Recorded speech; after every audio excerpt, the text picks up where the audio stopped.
શંકરભાઈ ની વાડીએ પહોંચી ગયા ને વળી પાછો મફતમાં સાનો કોટો સડાવ્યો. कौन है ये लोग? પણ રીંગણાનો ઓળો બનવા હાટુ શંકરભાઈ 8-8 કિલોના તો રીંગણા લાવ્યા છે. અને પછી મેન શંકરભાઈ રીંગણા મૂક્યા હુકલ હાંઠીઓના ઢગલા ઉપર. પછી મેં કીધું હવે તમે ભઠ્ઠો હગળાવો. મેં કાસું શાક બકાલું કાપી નાખ્યું. અને પછી હું રંગીલો રાજુ બીજા 4-5 જણા શાક લઈને સોંટ્યા ને તે કાસું બકાલું બઠ્ઠું કરી નાખ્યું.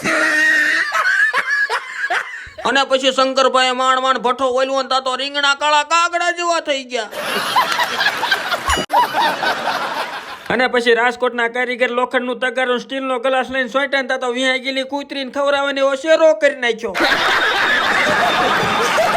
મિત્રો આ છે ઘઉંનું તેલ. આમાં કોઈ ભેળસેળ સાબિત કરી દે ને એને 2 કરોડનું ઇનામ અને 50 વીઘા જમીન ખાતે કરી દેવાની ગેરંટી.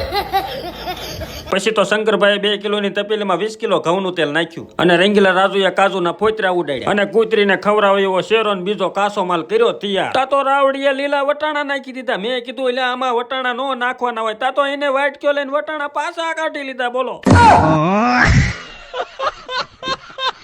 અને પછી આદુન કોદું નાખ્યું વઘારની સુગંધ આવીને મારી બેટી ભૂખ ઉગડીને માંડ્યા પેટમાં ઉંદરડા બોલવા. પછી મને એમ થયું કે હવે આવડા હબ શાક બનાવે તો સારું, નકર મારે ખેતરમાં ગલોટિયા ખાવા જવું પડશે.